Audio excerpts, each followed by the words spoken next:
Hello and welcome to another episode of the Sexuality Skill Project podcast. This is one of the last two interviews I did right at the beginning of the pandemic.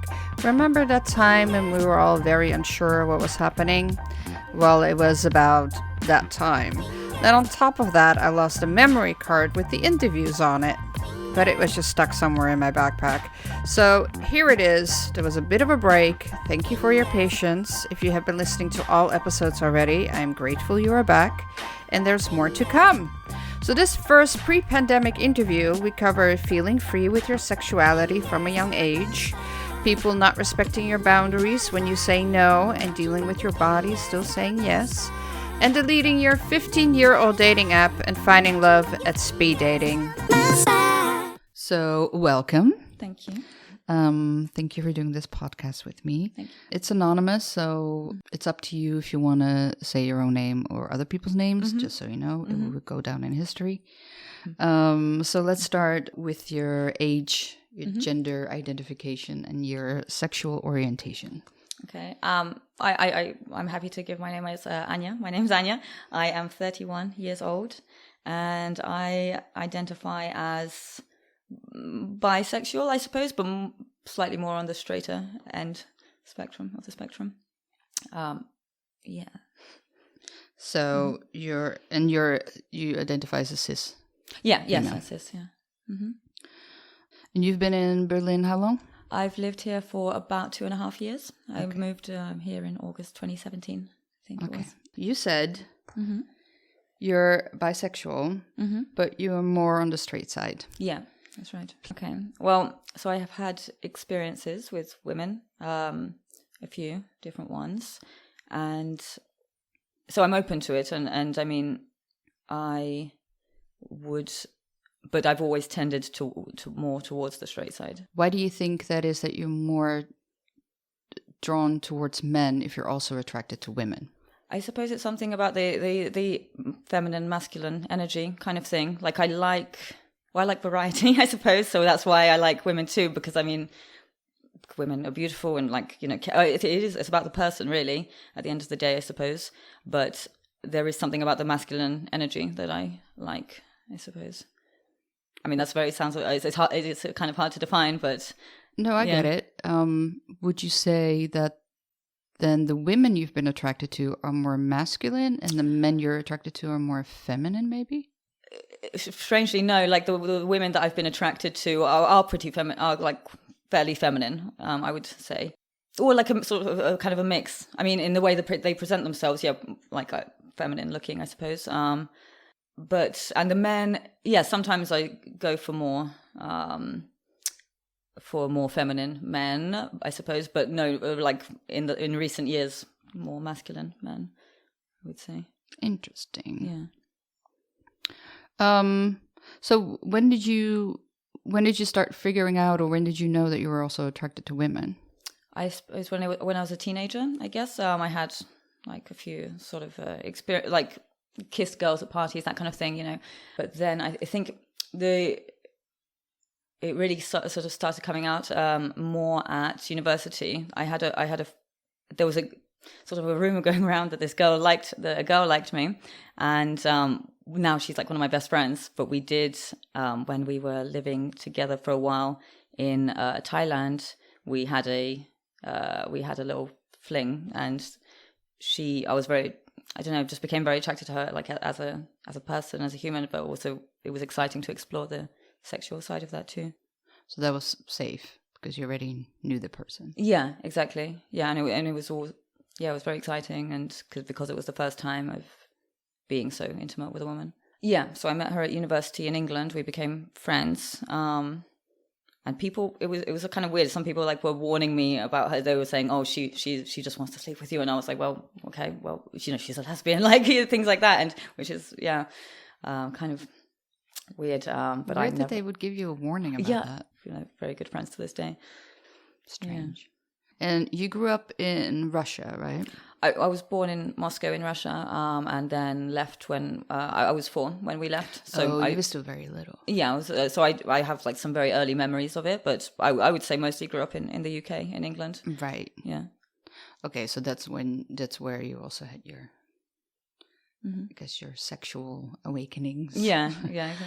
Okay, so in the UK. So so like in school and stuff with boys, like did you feel, I think most people are pressured when they're a teenager to start dating boys. I was as well. Was that something that you experienced? I personally never felt any pressure. I always felt like I wanted it. I had a lot of boyfriends at school, and I don't know. I was constantly in some form of relationship, not like constantly, but like a lot of the time I was in some form of relationship or another throughout school. I didn't, I was just thinking about going back to the girls thing. I did like fool around with some of my female friends when I was like a kid, basically. Yeah. But yeah, mostly, I don't know, that all felt like quite, what's the word? Felt quite like kind of naughty and like sort of not wrong, but also like not something that should like I wanted to keep secret, I suppose. Right. Yeah. Why do you think that is? Why do you think that you couldn't really just be kind of open, fooling around with girls the same way you did with boys? Because it was a different time, I suppose. It was like it's now people are having these open discussions about sex and sexuality, but at that time it was all like there was more sort of heteronormative pressure to just be straight, and not think about the same sex in that way. Yeah, I think. Yeah, because you're 31. I'm 31 now. Yeah, I'm just trying to kind of pinpoint the time where that changed. Yeah, it's hard to say. I haven't spoken to anyone where that has actually changed. Also depends on kind of where you grow up, like if it's a big city or a small city. Yeah. Country wise.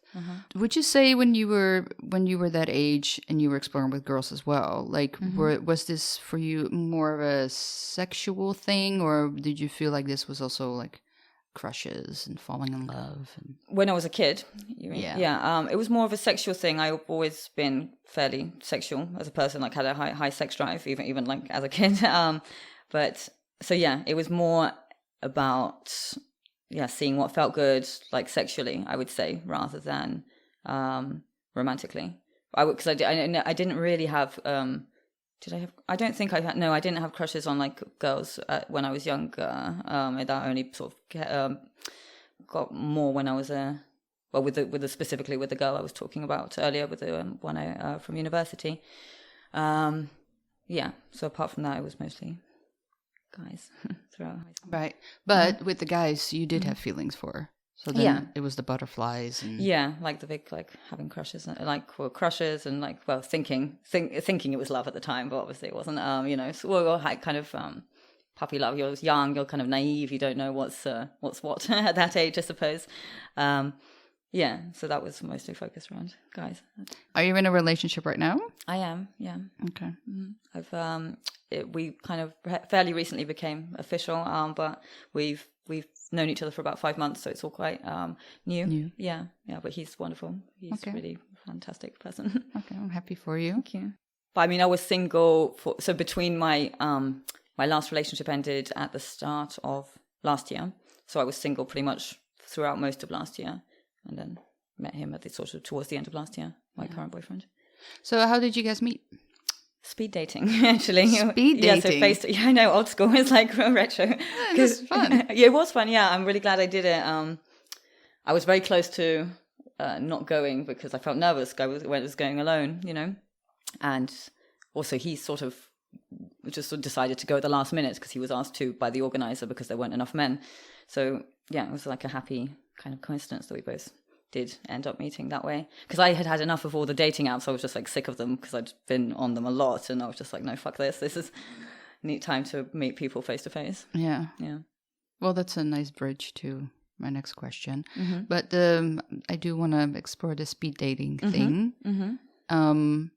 Did you find it easier, more relaxed to sit in front of someone and talk to them? I had a couple of glasses of wine before I went to calm my nerves, because I don't know, I felt nervous, and I can be quite an awkward person anyway, so some of the dates were a bit, it wasn't easy all the time, but the wine helped, and excuse me, so it was hit and miss. There was like 10 or 12 guys, I think, and it was sometimes hard because you're going through the same kind of spiel each time, a lot like, what do you do? How long have you been here? You know, the kind of standard questions that you sort of ask someone, I guess, when you first meet. But it was an interesting experience. I went in with like trying to have no expectations or very low expectations, because I think if you can't get your hopes up about these kind of things, because then you'll be disappointed probably. So, right, yeah. Cool. Yeah, I do recommend it. Like I've been telling all my friends, honestly, because I have a few friends who are using the dating apps, and everyone's having a bad time on them, it seems. So I'm like, go and meet someone in real life, go to speed dating. Yeah. So let's talk about the dating app thing. Okay. So how long were you on dating apps? Too long. So I actually made an account on OkCupid. Back when I was like 16, 17. Oh, that's a really long time. Yeah, like 15 years ago. When it was like, and that it was back then, online dating was still taboo, nobody, now it's just like so ubiquitous, everyone's doing it. It's like not even a thing anymore. But at that time, everyone's like, I didn't tell most people. I kind of joined OkCupid I was out of curiosity. And also just, I don't know if you've used it, but you answer lots of questions about yourself, and that kind of it has the match percentages, and I just enjoyed answering all those questions because it kind of made me reflect on myself. Because some of the questions are like silly or frivolous, and other questions are more deeper and meaningful, and they make you kind of think about what do I think about this topic, So I enjoyed that part of it. Yeah. But so 15 years I've been on. He was using the dating app, well, on and off, like not consistently the whole time. And so I obviously had relationships during those 15 years in which I got off the dating apps. Yeah, but I have found. Would you pause your account, or would you just delete the whole thing and then start over again? I paused it, suspended it, and then came back to it when the relationship. But now, no. Since just before speed dating, where I met my current boyfriend, I permanently deleted it, but permanently deleted my 15-year-old account. Wow. Yeah, so that was a big step, and it actually was a big weight off my mind. It was like I breathed a sigh of relief when I did that. I was like, that's what I needed to do, and I'm really glad I got off there, because it's kind of addictive, right? I find, in that, I don't know, it's just, and especially in a big city like Berlin, we're just like endless possibilities of people and experiences. It's kind of exciting, I suppose, but all these different potential matches you might have. But in the end, I just found it really toxic. Why was it toxic? Oh, I just had so many bad experiences. I just feel like it commodifies people in like a way that makes you devalue people, because there's so many people on there. Like, so you meet somebody and maybe they're good, maybe they're a good person, maybe they're interesting and funny, but and the date might go really well. But I found, or maybe you'll have a second date and you will notice like maybe one thing that you don't like so much, like, they did like, I don't know, like they chew too loudly, or you'll notice like one flaw, and of course everybody has flaws, everyone's flawed, but yeah, you'll notice one thing, and then you'll just go back on the apps and like start, swiping again to see what else is out there, like looking for some perfect person who obviously doesn't exist, and you mean that you get a bit fickle? Yeah, super fickle. I think so, and this is, and that's where the whole ghosting thing that people do nowadays, and that's because they just can't be bothered to like. And I think it's horrible. I think it's like a really terrible thing to do to someone. I don't think I've ever done it to anyone. I don't think I have. Hopefully. But yeah, I've had it happen to me, where I've like slept with somebody, been on a couple of dates, slept with somebody, and then don't hear anything back from them.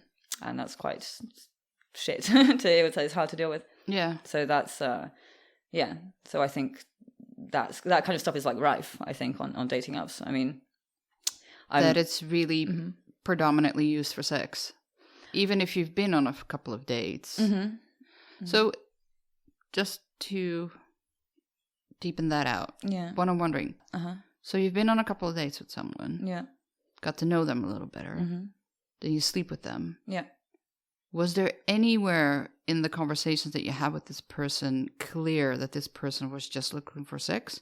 No, No, and that's the thing. A lot of the time, it's quite misleading. In my experience, anyway. I just think about like one case in particular that we had a couple of dates, and he was saying things like, "Oh, your girlfriend material." He was saying that to me, and then he wanted to sleep with me on the first date.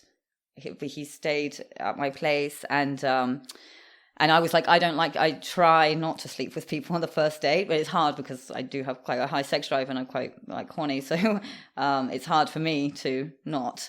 But I also think it's better and nicer to wait a bit and get to know someone a bit more first. But I think we did end up sleeping together on the first date, or maybe it was the second date. I can't remember now. But yeah, he was saying all this stuff to me, like your girlfriend material, and really, and then ended up ghosting me. But then still following me on like Instagram, I can see him watching my stories, and I don't know, just like it's like a weird, creepy. Yeah, creepy. Yeah, and yeah. You said something very interesting to me. You said that you're a very sexual person. You have a high sex drive.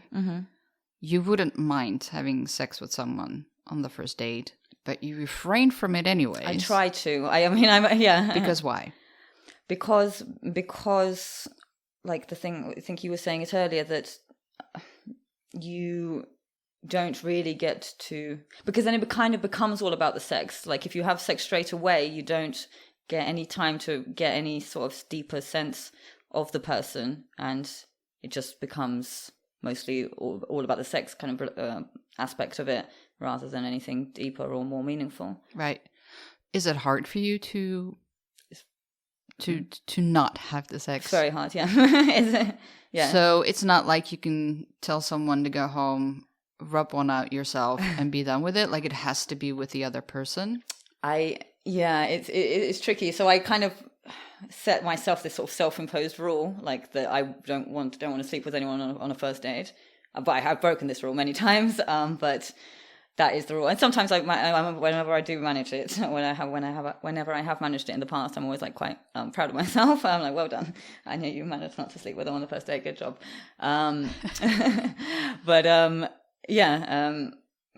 What was your question? Sorry, my question. Well, basically, what I'm getting at is that you're going against your nature. Yeah, is what it sounds like. Yeah, and I find that very fascinating because I think that's exactly what a lot of people do, and you don't have to. But I mean, is it unwise of you not to sleep with someone on the first date for the reasons that you're stating? No, I don't think that either. But you are going against your nature a little bit. I know, but I feel like it just ruins it. Like, especially if from I want them to get to know me more, and I don't want them to. And then that's the thing. If we sleep together, and then I usually, because I find it quite hard to separate my feelings from sex. Like I'm not really into casual sex or one night stands. I mean, I have done that in the past, but now as the older I get, the less I want to engage in that. I feel like I don't want to sleep with someone on the first date, catch feelings, and then have, forget. Yeah. See, now we're getting somewhere. Yeah. So now we're getting to the part that I find so fascinating. So what you're saying is that for you, the sex is intertwined with feelings. Yeah, it is. Yeah, and I have had my fair share of but even after one date already. Usually, yeah. Well, no, not always, but I do. In my mind, those things are linked. The feelings and the sex, and I do, because I just find casual sex with someone. I have had sex with people I don't really have any feelings for, but I just find it very. I just don't feel good about myself afterwards. Really, I was like, that was a bit of an empty experience, and don't know, just doesn't do anything for me really. On a sort of, it satisfies my sexual cravings at the time, but afterwards it like leaves me feeling a bit like, what's the word? Just empty. Yeah. I would say empty or. Not fulfilled? Yeah, unfulfilled. Yeah, exactly. Emotionally unfulfilled, yeah. You're sexually fulfilled, but emotionally unfulfilled. Right, yeah. See, so again, and that's the interesting part. For you, the sexual experience has a lot to do with your emotional state as well. Yeah. But it sounds like for you, it's a lot faster than it would be for me. Yeah, it takes more time for you. Yeah, so for me, it would take a lot long, like... first date. No. How long would it? How long approximately would it? I guess it depends, but like third date. Third date, okay. If I'm feeling it. Yeah, well, that's quite. That's not bad. How long was the speed dating It's 7 minutes per person. Yeah. So in those 7 minutes, sometimes it would really drag if the person was like, if you just weren't clicking with a person, and other times it felt, went super quick. So it really depends on. Yeah, like just be honest with each other. Like if it's not flowing, just be like, you want to just split up and just let's just sit in silence, have a drink, have a drink at the bar, move forward. Yeah. I don't know, the whole sex. The way I see it is that a lot of people can see sex just as sex. It's fun. It gives you satisfaction. And then the way I see sex, and it sounds like you do too, is that it's also an intimacy thing. Absolutely. I think so. But how was that when you were younger? Because you did say, like, when you were younger, you had a lot of boyfriends and you fooled around with girls. Like, did you feel when you were younger that was less of an emotional satisfaction? Most of the time I did, those things were still linked. Like when I was in a relationship, I would, feel very strongly towards that person and connect it with sex. But back then, I would have more at the times I was single. I would have more one night stands. At one point I had like a kind of fuck buddy situation, which I don't think if I was single now I would try to avoid that. I definitely couldn't have a fuck buddy now because of this. That's the problem. That's always the problem, that like you get emotionally attached. Yeah, exactly. And I actually not too long ago, actually it was just last year, a friend of mine who's polyamorous, we slept together a few times, and I felt myself like, I felt like I might be starting to, get emotionally attached, but I knew that's it would be it couldn't happen because I consider myself more monogamous and he's polyamorous. So I was like, I stopped that in its tracks.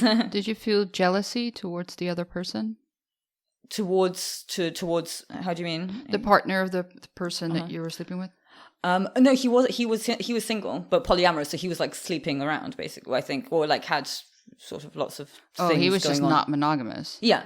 I would consider if someone's polyamorous, they are in a committed relationship, but not just with one person. Right. Yeah. Sorry. But he was both non-monogamous and polyamorous. He had a girlfriend for a long time, and actually we almost ended up having a threesome at one point. He wanted it, but it didn't happen when he was with his girlfriend. Then they broke up, and then who didn't want the threesome? I didn't, because I at that time I had just started seeing a guy who's now my ex, but right. So, but we were sharing a bed together, and he was trying it on a bit, but yeah, it didn't happen in the end because I didn't feel comfortable, because I was feeling emotionally attached to the guy that I had just started seeing at the time. Right. Okay.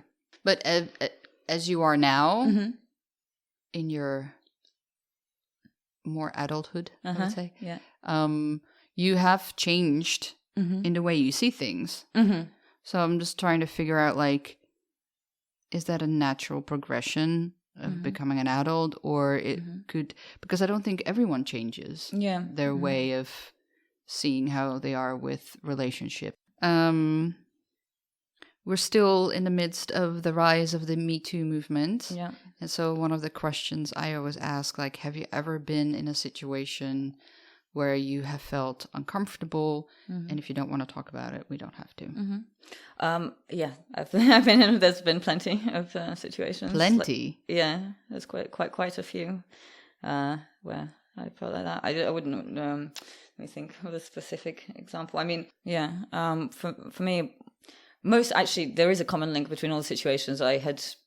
It was involved like drinking and partying, that kind of stuff, so mixing alcohol and like not being like fully, not thinking through things, which if I had been sober I would not have made those sort of decisions that led to these unpleasant experiences. Yeah, I think that happens a lot, and I find it so sad because there's always the victim and the aggressor. And then the victim always gets a lot more shit than the aggressor some of the times, not all the times, of course. But especially when there's alcohol involved and the setting Yeah. Was that recently, or have you gotten into that situation? Not so recently. Like the last time something like that happened was like, well, last year. It was just a guy like, I mean, can I share like the story? Of course. Yeah. It was a guy who had met on a dating app, which is another reason I decided to delete them. We had some drinks, and there was already several red flags for several reasons, but for some reason, probably because of the alcohol, I did agree to go back to his place. And we hadn't even kissed. We hadn't done anything at this point, but I got like somewhat undressed, and I was in his bed, and he asked me, what's the worst thing I could do to you right now? Like, which is a strange question to ask someone. Yeah. And he wasn't like being jokey or anything. So I tried to lighten the mood, and I sort of joked back, oh, I don't know, like murder me. And then he looked at me, and I think he was a bit of a psycho. Honestly, it was really quite scary. He like looked me dead in the eyes and said I could like take my hands and wrap them around your throat and squeeze the life out of you, and nobody knows that you're here. He said that, and he said that to me, and I said, that's a weird thing to say to someone. It makes me feel uncomfortable. And he said, it makes you feel uncomfortable because you know it's true. So I was like, okay, time to leave. And in the end, he ended up like screaming at me to get out of his place. I think he was a bit unhinged, I guess, but that shook me up, that experience. So yeah. And then I kind of was thinking to myself, well, okay, don't go to guys' houses who you don't know. Maybe that's a decision. That was a poor decision on my part, don't. Yeah, unfortunately, you're going to have to not do that. Insane humans can be. Yeah, I think I just a bit reckless and careless. I'm very trusting, like, oh, nothing will happen to me. I'll be fine. But that kind of taught me to maybe, not to be more aware, mindful of. Like, that kind of you stuff. have never been to my house, so you came over today, but it always crosses my mind a little bit, like, okay, I'm having a stranger over. So, one of my friends does know that you're coming over. Okay, yeah, I did tell people as well. Right? So now for you, the same thing. Yeah. You're going over to a stranger's house, and it could be anything. Like, you could be selling something on eBay or, through Facebook, and someone can come over to your house. I always let someone know, like, hey, I'm going over to a guy's house to pick up this and that. Yeah. If I don't respond, that I'm outside in 15 minutes. Yeah. This is the address. That's a good idea. Yeah. And I feel like, do you think that's a thing because I can't imagine like a guy doing that really so much. Like maybe they do, but I think that's. When you don't know someone, you just don't know someone. Yeah. Especially on dating apps. Yeah. Yeah. And I'm the same. I want to believe the best in people. I don't want to believe that people are capable of horrible stuff, but they clearly are. You know? Like I've been in also situations where I tell someone, yes, you can stay here, you can sleep next to me, but I don't want to do anything, and then they do make a move. And sometimes I don't know, it depends on the situation, but sometimes I'm still very clear, but sometimes they go ahead and do it anyway. And but I don't often tell people about it, to be honest. It's And in that situation, when you're saying no, and someone does that to you anyways, like in that moment, don't you want to run? To be honest, it depends on who it is and the person. There's been quite a few of these sorts of situations, but in some situations, like a part of me wants it, so I'm kind of also fighting between my sort of mind and body in a way, because like my mind says I don't want it, but like physically I kind of do. Like, so it's very tough to be honest. To sometimes to like resist, and sometimes I just say, okay, fuck it, let's do it. That's fascinating to me. Yeah, it's conflicting. It's difficult. Yeah, because does it feel like an inner struggle for you? Yeah, it does. Yeah, but like for example, one of the times was when I had not with my current boyfriend, but my ex. My ex and I were together, and I met a guy. So a while ago, just before me and my ex got together, I had a threesome with two guys, and one of these guys was I think probably still in an open relationship with his girlfriend, and when I was with my ex, this guy from the threesome I had asked if I wanted to go out for a drink. And I was like, yeah, sure, why not? Like, as friends, but I told him, like, I have a boyfriend, nothing's going to happen, but, like, okay, we can meet for a drink. And we met for a drink and had a nice time. And then it got late, and he was like, oh, the U-Bahn's not running anymore, can I just stay at yours? And I was like, okay, I guess. Well, at first I was like, no, you can't stay at mine. And then I sort of caved and like, okay, but nothing's going to happen. And then I told him to sleep on the sofa. He said, oh, can I sleep in your bed? And I was like, okay, but anyway, so he tried it on, obviously. And that was a situation in which nothing actually did happen, but there was a bit of touching and stuff, but I was like kind of turned on, but also not wanting to do anything because I had already said no, and because I didn't want to cheat on my boyfriend, obviously. So, and I already felt like this feelings of like guilt but also being horny but also struggling with the conflict of those things, You're having this inner turmoil. Yeah, and I don't mean to send mixed signals, obviously, but that's what happens because I have that conflict in myself, But what are you saying at the time? Usually say no, I shouldn't. Let's not. But then, it's I try not to be sort of wishy-washy. I try to be clear and define boundaries because I don't want to send those mixed signals, but. So I start off by saying no, but I'm kind of then the more, but they sort of persevere, and I feel like they wear me down, and I'm like in the end, I'm not a person who likes conflict, and it just seemed just easier to just go along with it, I suppose, didn't want to make a fuss or whatever. I know it sounds silly, but isn't it crazy? Yeah, it is. Yeah, because why weren't you clearer? Why weren't you firmer? Because it's hard in those situations because it does, yeah. Why was this person an asshole? Why was this person not picking up my signals? Why was this person persisting? Mm-hmm. Yeah, I think I like to think I've got better at that.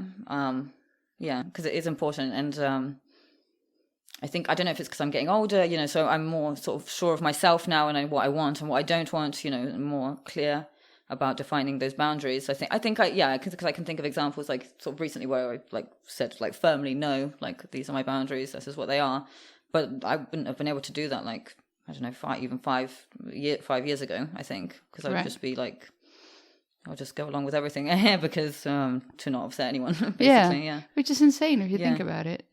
So with your very new boyfriend now, when you were doing the speed dating, what was it about him? He was very charming, and there was a couple of guys there who just sort of talked about themselves, or I just didn't find them interesting. I found him charming and interesting, and he was seemed to be interested in me as well, and it was just like a feeling. I don't know. He had he exuded a good energy about it. He had it's like a warm, friendly, and just exuded something that I was attracted to. Right. Yeah. I think that's one of the main things, and I think you're correct in saying to move on and meet quickly and not talk so long. Yeah. Yeah. There is something that's just and that's why I don't like to talk to people for too long before I meet them. Because you don't want to fool yourself either. Exactly. Either you can feel that connection or spark or whatever instantly, or within the first few minutes, let's say, or you don't, and it's either there or it's not. So you don't just chat to someone for ages. To me, would feel like a waste of time. I'd prefer to just meet them and see how it feels. Yeah. Mm-hmm. So the chemistry was good. Mm-hmm. Not to make it awkward. Okay. But what is the best sex you ever had? The best sex. Okay. The best sex I've ever had. It's hard to say. I've had a lot of sex in my life, a lot of different sexual experiences. I really like the sex that me and him have because he's very giving. He's very generous lover, and he asks me what I like and what I want, and a lot of guys don't in my experience. So there's a lot of like good communication. I think that's important around that. So I like sex for that reason. Yes, sorry, I'm just go thinking about things. You get distracted. Yeah. But communication is key. Definitely. Not just with sex, but with everything. Every relationship, communication is very important. Yeah, absolutely. Yeah. I agree. And that's good. And when you had sex with women before, in what way do you see that? I mean, I know you have a preference for men, I would say, but from what you've told me, but in what way would you see that different? Like as for the chemistry and the connection with someone, like, do you think like a female and a male for you is a big difference? There's a definitely a tangible difference. Yeah, in the well, like I was saying, the feminine and the masculine energies, but because I've had a few experiences with women as well, with like threesomes with two girls and a threesome with a couple as well that I've had with male and female couple, and those were kind of exciting experiences. There was I definitely in all those situations I felt that sort of chemistry with the girls as well, but more in a sexual way rather than romantic. Okay, so that's an interesting difference, because then you were in a situation where it was purely about sex, I would say. You weren't in it to build a relationship with someone. Yeah. Like with your current boyfriend, I would say you're building something together. So you're putting probably a little bit more effort into feeling it more on an emotional level. But with the woman you were in Thailand with, like, how did that feel at the time? Were you feeling that you were building something, or was it really also purely sexual? No, that was more than purely sexual. That was definitely something more, because, well, I can say that I love her. Like, she's like a really, really good friend of mine. I have so much love for her. And so we knew each other, very well, and we cared about each other a lot. But I was always wary that, because she's bi as well, I suppose, but she's much more into women. And I was worried that I didn't want things to get too involved, because I was worried that I would end up hurting her, because she's more into women than I need the, like, right. So you're definitely on a spectrum where you are bisexual, but you definitely romantically lean more towards men. Definitely, yeah. Right. Yeah. So I was worried that I would end up, if we did become more romantically involved, and I was tempted to, because like she's a wonderful person, but I was worried that I would hurt her in that way, because I was worried I might cheat on her, like with a guy or something like that, because I didn't think that would completely satisfy my needs to be in that sort of relationship. Well, that's why I'm asking, because I think, but I've dated many bisexual women, also been with straight women. Bisexuals get most of the shit, maybe learn how to explain their bisexuality to other people that they're dating, especially people that they're getting involved with. Yeah. So we don't know each other very well, but I'm actually proud of you that you were very conscious of her feelings. That you were like, I know myself that well to say I should not lead her on. Yeah, that's what I felt like you would be doing if I had to continue. Like, we're having a good time in this moment, but I don't think this is going to last forever. So I'm just going to enjoy this moment and be clear with her, right? Yeah, that's kind of what you did. And I think that's very admirable. Thank you. And it's on her to choose if she wants to continue that or not. Yeah. Right? Yeah, it was hard, because also more recently, so that happened, that was a few years ago, and then more recently, like last year, I think it was, we ended up falling around again in the time when I was single, and she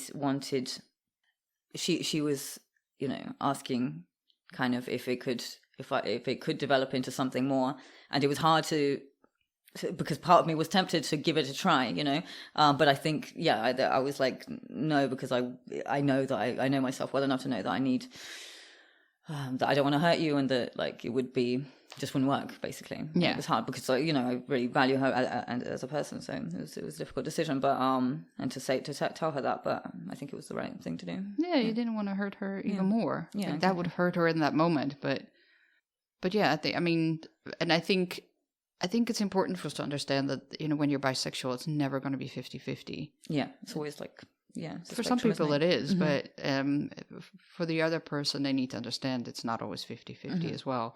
Like, people need to be more understanding that that's on a spectrum as well. Like, sexuality in a whole is on a spectrum. Like, everything's on a spectrum. Yeah. Like, I'm a demisexual. I know what my spectrum is. Like, I said 3 dates. But there are people out there that will take months to feel close. Yeah. If you're not like that at all, can you imagine, Can't imagine. the insane unbalance of someone needing 6 months and then someone who's allosexual who can very quickly have sex with someone without having to form an emotional bond, having to wait 6 months because they're into someone. I mean, that takes a lot of dedication and patience, right? Must really like someone. Yeah. I would mean, say. I can't even imagine because I don't know, it's just too long to wait to go without having sex. Yeah. When I'm in the group on Facebook, I'm reading all these stories and these people's experiences with that. And it's just fascinating to me how different we all are and how we... And there's people obviously commenting going, oh my God, I exactly know what you mean. But it's all like little groups of individuals. So I know that everyone will have a match out there that they can be happy with. Yeah, it's just about finding It's just and communicating. about finding and communicating properly to find that person, right? And also in this crazy pool in Berlin, where everyone's on dating apps, nobody really wants to commit. Everyone is polyamorous, or so they say. But... it makes it. I think it makes it extra hard. Any opinions about that? Yeah, lots. I totally found the same thing. It was honestly, it was getting me down last year because I was close to considering leaving Berlin for this reason, just because of these bad dating experiences. You're not the only one. I'm like, I'm never going to find the right person in Berlin because nobody wants to commit. Everyone's got a commitment issue. I mean, obviously, I'm generalizing because if I have found someone lovely now, but yeah, just. And I respect, the whole polyamory thing. Like, I feel people should if they want to do that, that's cool. Everyone should be allowed to, explore their sexuality or their romantic needs in whatever way they wish. But I just felt like there were so many people who were it was rare. Like, if you saw someone's profile on a dating app and they said they were monogamous, you're like, oh, that's, it was more... That's the one I'm going for. It was so much more common to see non-monogamy as a thing. And I get it. Like, of course, but yeah, I think, I guess to me, it seems like people... I can't comment so much on women because I haven't been dating so many women in Berlin or any really. But for me, I feel like the men who are on these apps, they want to keep their options open because there are so many options, and they don't. Yeah, is that it? I think so. I mean, I could be wrong, but from my perspective, that's how it seems. That, and Berlin is, because the kind of city it is with clubbing culture and all that. There's this kind of generation of like Peter Pan's, like never want to grow up kind of thing. Like, I've heard that as well. Yeah. So I think that comes down to it. They don't want to feel tied down or like whatever, and they feel like perhaps I'm speculating here, but like they feel like by committing to one person they'll lose their freedom. I think maybe that's how I. What is freedom? Like, if that's the fear, then you really need to redefine freedom, because being free within a relationship is just as much freedom as being free without any commitment. So that's kind of, and that's, I think it all comes down to better communicating. But I do think, from what I've seen, I don't know if it's the clubbing. I don't know if it's that or I think it's more like the myth, right? So the myth of Berlin. Like, Berlin is this, so therefore we moved here to be part of that. But I also did not know I was moving to a town where that was like a stamp or a stigma of what Berlin is about. And I find it very fascinating. I think there's a different goal. Somewhere along the way in Berlin, the free love didn't match with the people that moved here. Yeah. Because it's usually the people that moved here are struggling. Not the people that come from here or live here already. I think you're right. Yeah, I've seen a lot of stuff in the group, the Facebook group of women saying they're having a tough time. That like half of it seems to me like half the posts in that group are about bad sort of experiences with either online dating or relationships. And stuff. Yeah. So obviously tapping into that world, because I think it all comes down to clear expectation setting of what you're looking for. Yeah, and that's what I would think that the dating profile is for. Yeah, but I think the problem maybe if a lot of people don't know or are not sure what they're looking for. They probably maybe need to think about that themselves. And also, even if they do know what they're looking for, it's sometimes hard to, because I have a friend and I kind of feel the same way. Like I consider myself monogamous, but I would find it hard to write on my profile, I'm only looking for people who are monogamous, or like, because I feel like that would, I don't know why, but it's good to be clear about what you want, obviously, but I don't know why, but I would hesitate or be reluctant to state it clearly in my profile. Because I guess maybe you don't want to come across too serious or something. You want to be like, come across as like what's wrong with being serious? Well, there isn't, but I don't know, I think there's nothing wrong with being serious, but you don't want to be too serious. It's good to have a balance of the sort of seriousness and lightheartedness, especially when you're first meeting with someone. You like, you want to. It's different for. I like to get to know them, but also keep it relatively light at the start, I would say. Yeah. Yeah, of course. Mm-hmm. But that's the thing, isn't it? Mm-hmm. I don't think people are going into it light at the start. Not any of them. Mm-hmm. Yeah. No, I think you're right.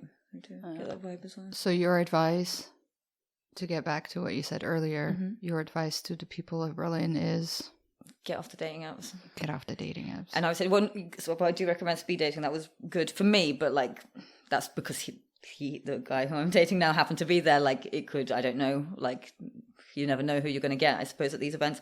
But if not that, then I would recommend, because I was also considering doing this, and if the speed dating thing hadn't worked out, then I would have joined, Meetup. You can find like shared Meetup groups, whatever that is, board games, like sports, anything. Yeah, so I think that would be in like a nice organic way to potentially meet someone. So I would have gone and tried to do something like that, I think. Yeah. No, I think that's a great way to meet people, just because then you meet them on a more friendship level. Exactly, and you already have something doing in common, an activity together. Yeah, like doing photography or games. Yeah, exactly. Yeah. No, I think you're correct. I think that's and also I don't think there's anything wrong with saying like I'm looking for something serious. Yeah. I think my sort of, I guess, advice would be, even though it's hard, like, but try to first figure out exactly what you want, and try to be clear with yourself about that first, and then communicate that in your Okay, well, thank you so much. Thank you very much for having me. It's been really nice talking to you. I'm happy you liked it. Won't you rub your fingers down my spine? Girl, you look mighty fine. Won't you rub your fingers